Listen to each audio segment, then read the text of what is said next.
So students there are two methodologies, दो methodology हमने study की। First express sequence times and second sequence annotation. Sequence annotation में पूरे DNA को sequence किया जाता है और उसके बाद उसको असाइन किया जाता है कि कौन सा सीक्वेंस क्या फंक्शन करता है। अब जो सबसे कॉमन मेथड यूज किया जाता है वो सीक्वेंस एनोटेशन यूज किया जाता है। सीक्वेंस एनोटेशन मेथड यूज करने के लिए सबसे पहले डीएनए को सेल से आइसोलेट करते हैं, उसके बाद उसका फ्रेगमेंटेशन करते हैं रेस्ट्रिक्शन एंडोन्यूक्लियस से, फिर फ्रेगमेंट्स जो बनते हैं उनकी क्लोनिंग करते हैं, मींस उनको मल्टीप्लाई करते हैं। मल्टीप्लाई करने के लिए उनको एक स्टेबल होस्ट के अंदर ट्रांसफर किया जाता है और इसके लिए कुछ वेक्टर्स का यूज किया जाता है। वेक्टर वो एजेंट होते हैं जो डीएनए को एक जगह से कैरी करके होस्ट तक ट्रांसफर करने का काम करते हैं। अब यहाँ पे जो वेक्टर है वो बैक्टीरियल आर्टिफिशियल क्रोमोसोम है, यानी कि बैक्टीरिया से क्रोमोसोम निकालते हैं, उसके पार्ट को कट करते हैं, अपना जीन या अपना डीएनए जो होता है जिस सेगमेंट को सीक्वेंस करना है, कॉपी करना है, उसको वहां पे इंसर्ट कर देते हैं और फिर उसको बैक्टीरिया के अंदर ट्रांसफर कर देते हैं। Same yeast artificial chromosome, yeast का क्रोमोसोम निकालते हैं, कट करते हैं, अपना डीएनए वहां पे ऐड करते हैं और उसको यीस्ट के अंदर ट्रांसफर कर देते हैं। तो ये जो इनके क्रोमोसोम्स है वो इनके वेक्टर्स हैं, वो अपने आप सेल के अंदर चले जाते हैं और जो बैक्टीरिया और यीस्ट है, होस्ट है, इनको जितना मल्टीप्लाई करेंगे उतना ही हमारा जो डीएनए है उसकी उतनी ही कॉपीज बन जाती हैं। आजकल क्लोनिंग के लिए पीसीआर का यूज किया जाता है, that is the polymerase chain reaction. इसमें काफी कम टाइम में बिलियन ऑफ कॉपीज तैयार हो जाती है डीएनए की। अब ये सारा यानी कि फ्रेगमेंटेशन करने के बाद अब कौन सा मेथड है जिससे डीएनए के बेसिस को सीक्वेंस किया जाता है?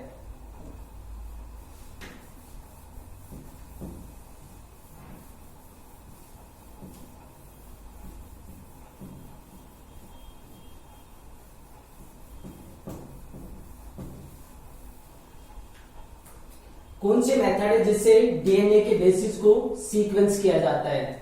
That is automated DNA sequencer.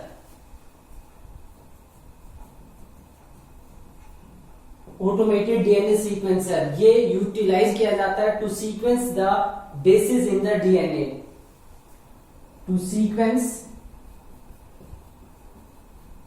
The bases in DNA.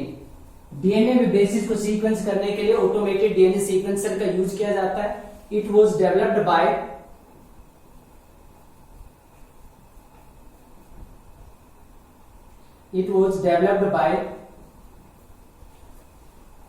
Frederick Sanger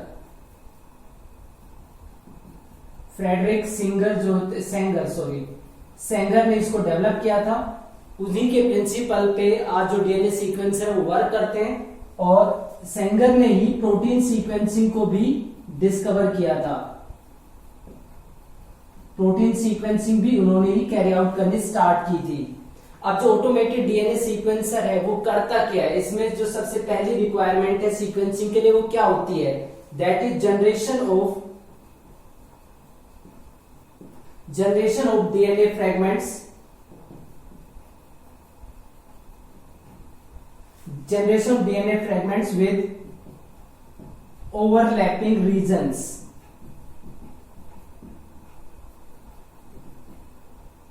overlapping regions वाले डीएनए के फ्रेगमेंट्स को तैयार किया जाता है। उसके बाद उन ओवरलैपिंग रीजन्स के बेस पे डीएनए फ्रेगमेंट्स को अलाइन किया जाता है। The sequences of DNA were aligned or were joined or are joined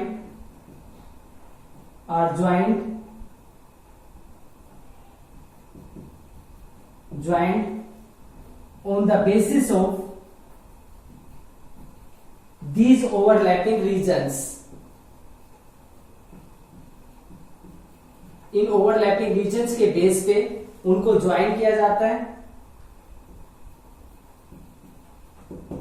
अब ये जो ज्वाइनिंग है वो मैनुअली नहीं हो सकती है, इसलिए कंप्यूटर बेस्ड प्रोग्राम्स का यूज किया जाता है। Alignment or you can say sequences are aligned sequences are aligned,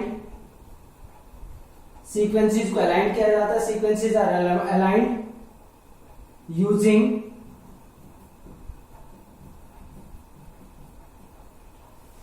computer, और कंप्यूटर सॉफ्टवेयर का यूज करके उन सारे सीक्वेंसेस को अलाइन किया जाता है। अलाइन करने के बाद अब उनको एक एनोटेशन दिया जाता है, मीन्स टैग किया जाता है, और फिर उनको असाइन कर दिया जाता है डिफरेंट क्रोमोसोम्स के, मीन्स कौन से सीक्वेंस किस क्रोमोसोम से बिलोंग करते हैं। Sequences are then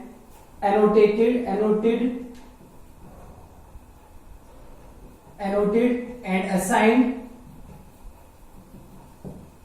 to chromosomes, फिर उनको क्रोमोसोम्स पे असाइन कर दिया जाता है। 24 क्रोमोसोम्स को सीक्वेंस किया जा चुका है। 24 क्रोमोसोम में से 22 प्लस एक्स एंड वाई, इन क्रोमोसोम को सीक्वेंस किया जा चुका है। क्रोमोसोम 1 जो है,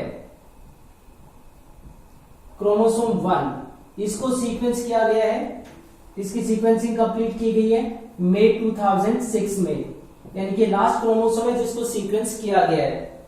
तो यहां पे डीएनए सीक्वेंसर का यूज किया जाता है, फ्रेडरिक सेंगर ने इसको डेवलप किया था। इसमें सबसे इंपॉर्टेंट थिंग है कि जो फ्रेगमेंट्स तैयार किए जाते हैं उनके ओवरलैपिंग रीजन्स होने चाहिए। ओवरलैपिंग रीजन्स के बेस पे उनको एक पर्टिकुलर मैनर में अरेंज किया जाता है। अरेंज करने के लिए कंप्यूटर का यूज किया जाता है, और अरेंज करने के बाद उनको नोट किया जाता है सीक्वेंसेस को कि कौन सा सीक्वेंस क्या काम करता है, और फिर उनको असाइन कर दिया जाता है कि वो सीक्वेंस किस क्रोमोसोम के अंदर किस तरीके से प्रेजेंट है। और सारे क्रोमोसोम 24 क्रोमोसोम को सीक्वेंस किया जा चुका है। क्रोमोसोम फर्स्ट सबसे बड़ा क्रोमोसोम है जिसको मई 2006 में कंप्लीट किया गया है, और इसी के साथ ह्यूमन जीनोम प्रोजेक्ट था वो जो कंप्लीट हो गया था 2006 में।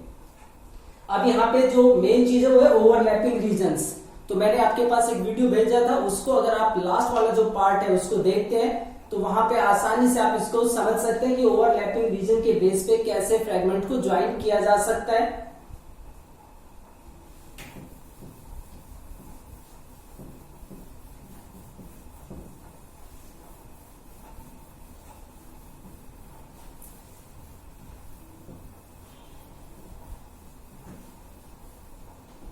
ओवरलैपिंग फ्रेगमेंट्स फिर भी अगर आपका कंफ्यूजन वाला पॉइंट बना रहता है तो उस केस में मैं आपको अलग से एक पिक प्रोवाइड कर दूंगा जिसमें कंप्लीट डिस्क्रिप्शन डायग्रामेटिक फॉर्म में प्रेजेंट होगा, जिससे आप उसको अंडरस्टैंड कर सकते हैं।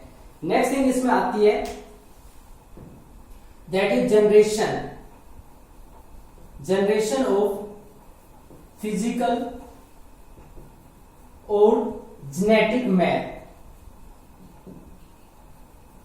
Of human genome.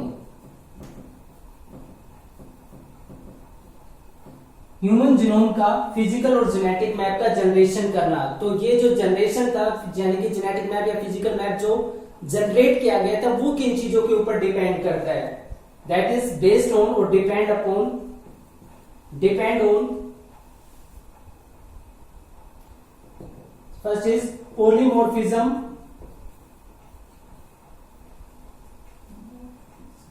polymorphism of restriction endonuclease recognition site।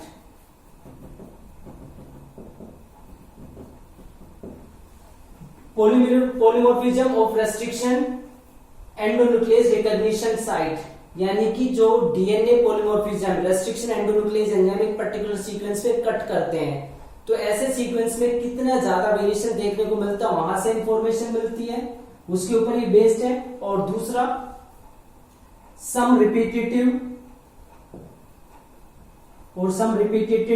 Sequences, कुछ रिपीटेटेड सीक्वेंसेस होते हैं जिनको बोला जाता है माइक्रोसैटेलाइट्स।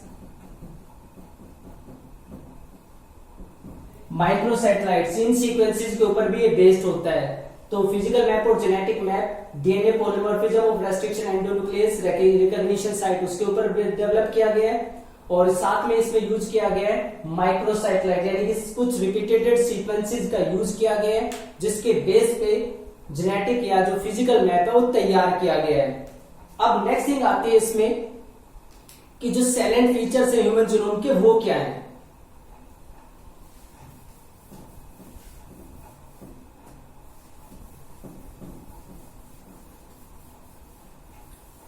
क्या ऑब्जर्वेशन सामने आते हैं ह्यूमन जीनोम प्रोजेक्ट से।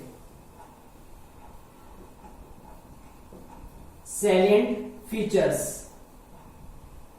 सैलिएंट फीचर्स में मैं आपको ब्रीफ बता देता हूं। एक्चुअल में ये सारे पॉइंट्स क्लियरली बिल्कुल वैसे ही आपको एक्सप्लेन कर रहे हैं जैसे एनसीईआरटी बुक के अंदर मेंशन किए गए हैं। तो मैं ब्रीफ कर देता हूं कि जो ह्यूमन जीनोम प्रोजेक्ट है उससे पता चला there are 3164.7 million base pair in human genome.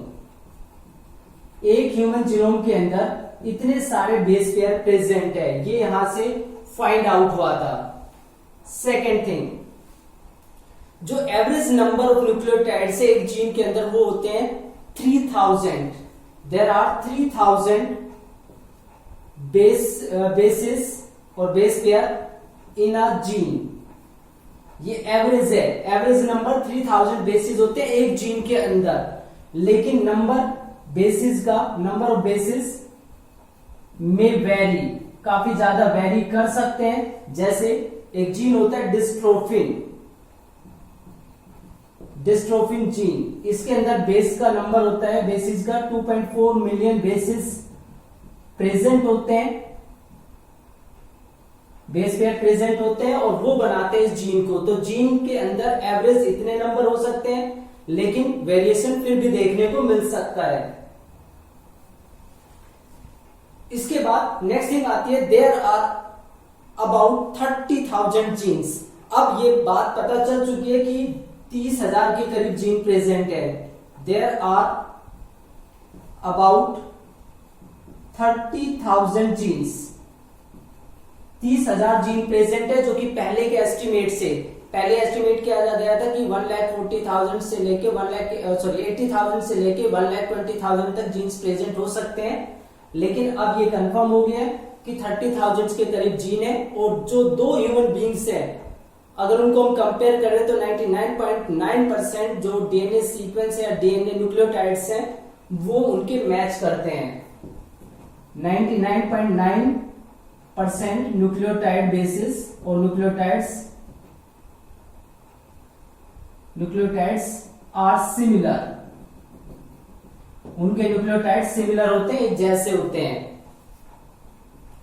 Fourth point यहां पे निकल के आता है वो ये है कि जितने भी जीन प्रेजेंट हैं उनमें से 50% जीन का जो फंक्शन है वो अननोन है। About 50% jeans,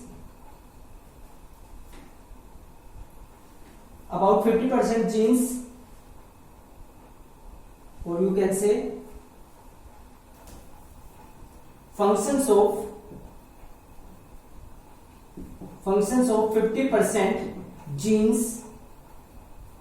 are unknown।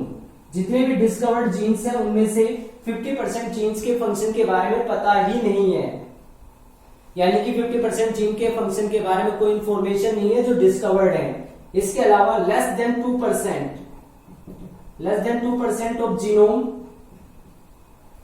Codes for protein. पूरे जीनोम में से सिर्फ 2% से भी कम पार्ट है जिससे प्रोटीन बनते हैं, बाकी पार्ट प्रोटीन नहीं बनाता, दूसरे एक्टिविटीज में नॉन कोडिंग पार्ट होता है। इसके अलावा रिपीटेटिव सीक्वेंसेस जनरली जो कि नॉन कोडिंग पार्ट होता है, नॉन कोडिंग पार्ट, ये नॉन कोडिंग पार्ट होता है दैट कॉन्स्टिट्यूट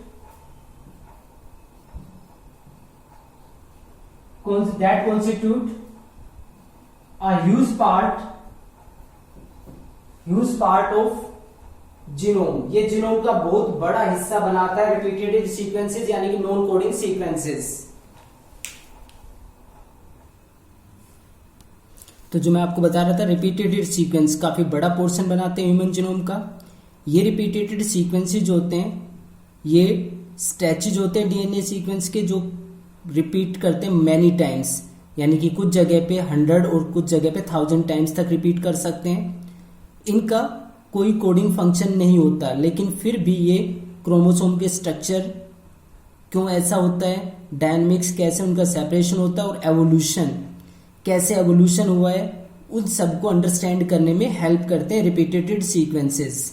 यानी कि जो पहले ऑर्गेनिजम्स थे उनमें ये नॉन कोडिंग पार्ट कुछ ना कुछ कोड करते थे, लेकिन अब इनकी जरूरत नहीं है, तो अब ये कोई चीज कोड नहीं करते हैं। क्रोमोसोम 1 के अंदर सबसे ज्यादा जीन्स होते हैं, 2968 जीन्स होते हैं, जबकि वाई क्रोमोसोम सबसे छोटा है, उसके अंदर 231 जीन्स होते हैं। साइंटिस्ट ने अब तक 1.4 मिलियन लोकेशन ऐसी ह्यूमन जीनोम के अंदर डिस्कवर की है, जहां पे वो लोकेशन एक दूसरे से सिंगल बेस डीएनए डिफरेंस में एग्जिस्ट करते हैं, यानी कि वो location where single base DNA difference occur in human, that is single nucleotide polymorphism.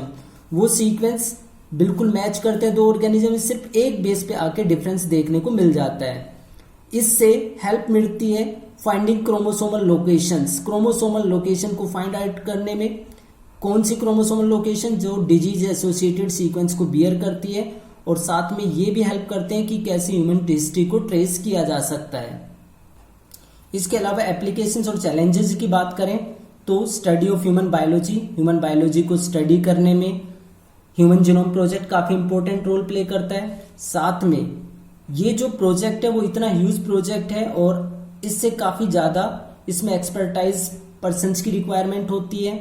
साथ में एक्सपर्टाइज पर्सन्स के अलावा इसमें और भी दूसरे फील्ड के टेक्नीशियंस की रिक्वायरमेंट होती है, तो यानी कि बहुत सारे लोगों के लिए जॉब क्रिएट इसमें होती है। तीसरा जो बायोलॉजिकल अप्रोच इससे स्टार्ट हुई है वो ये है कि पहले जो साइंटिस्ट थे वो एक टाइम पे एक या कुछ जीन्स को ही स्टडी कर पाते थे, लेकिन ह्यूमन जीनोम प्रोजेक्ट की या ह्यूमन जीनोम सीक्वेंसिंग की हेल्प से अब एक ही टाइम में बहुत सारे जीन्स, यहाँ तक कि एक जीनोम के जितने भी जीन्स हैं उन सबको एक साथ स्टडी किया जा सकता है।